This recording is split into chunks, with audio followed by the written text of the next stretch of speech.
Hello boys and girls, welcome to Storytime with Wyvern Kodiak. Hit like and subscribe before we get started. Uncle Chris is going to take you on a journey today and tell you of the tale of the origin of the Gringo. It's a tale that's going to include a very handsome father as well as a gorgeous mother. It's a tale of seduction and some very questionable metallurgy, so be forewarned. This tale could go PG-13 real quick. Once upon a time, in the land of Kunwu, there was a knife known to all as the Padre, and he was rugged and capable, and he looked like the kind of knife that could handle some serious problems. But secretly, on the inside, he just didn't feel he was living up to his name. He knew it was time for him to settle down and to have a family, and he had to pick the perfect wife in order to forge, or CNC, that family. He always knew who he wanted that to be. Her name was Essie from the Caliber family. He had admired her many times in the Kunwu Palace. They were both Van X, stainless steel royalty, so they should be together. She had it all. She was an integral, or as he would call her, integral. She was a perfect 10, and he always thought that she was a real stunner. Her DLC, smooth, jet black, flawless, like a piano that was dipped in the moonlight.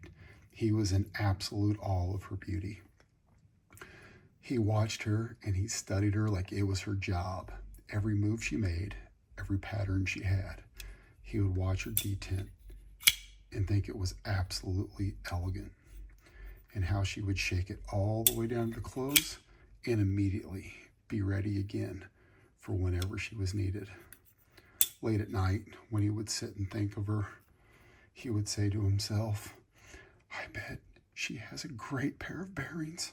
Her fit and finish is tight enough to make a machinist blush. I would love just to take her out of a pocket and use her again and again. Oh, I bet she could take a good stropping. Now, Padre, he had had enough dreaming, and he decided that if he bumped into Essie inside of the palace, he was going to shoot a shot. And now was the time. He saw her from afar, and then he approached.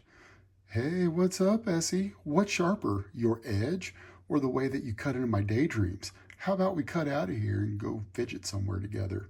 And she giggled, gave him a quiet yet satisfying lockup. One thing led to another, and their playful fidgeting turned into some very serious action. And we're not going to show that because we're a family channel. Now, before you know it, baby Gringo is here. And if you look at him closely, you can see he's got daddy's blade, albeit mommy's finger hole. Careful, we're a family program. He definitely has mommy's pivot. And his handle is the perfect balance of function and a symbol of their unity. I wish I could say that this was the end of the story and that they lived happily ever after. Unfortunately, I just can't. You see, Padre, he had some questions. Mommy was Van X and Daddy was Van X, but baby, he was Ilmac. So guess what, Mom? You've got some splaining to do. Now, Essie, she's sharp and she's keen and she's as clever as she is sexy and elegant. And she explained to Padre that metallurgy is both complex and complicated. And she told him, sure, he'll never be a mere polish, but toothy edges are desirable and even preferred by some.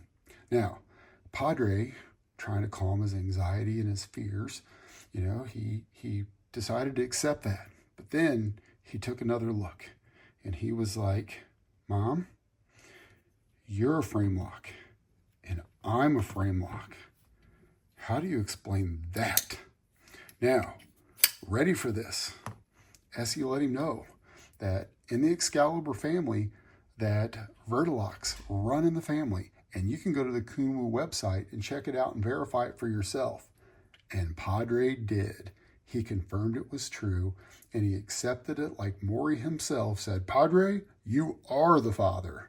Now, Padre took a good look at Gringo, and what he saw was a knife that's bold and balanced and beautifully built.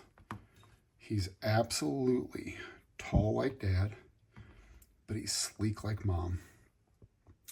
And he began to accept for himself that he could be the father. But in the back of his mind, he's still uncertain.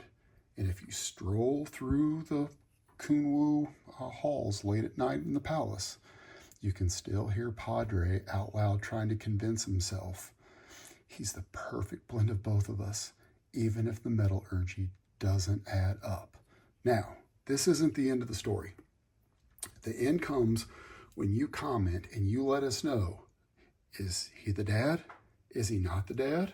What would you do if you were in Padre's situation? So comment now, let us know your thoughts.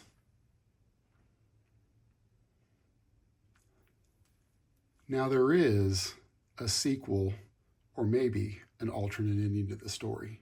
You see, this family was full of love and they wanted to have all of the Kunwus. And they decided that they were going to adopt another Kunwu, and it was going to be a Jericho. And not just any Jericho, the first Jericho. And with consistency and persistence, the family pursued this goal and this dream with diligence, and one day they succeeded.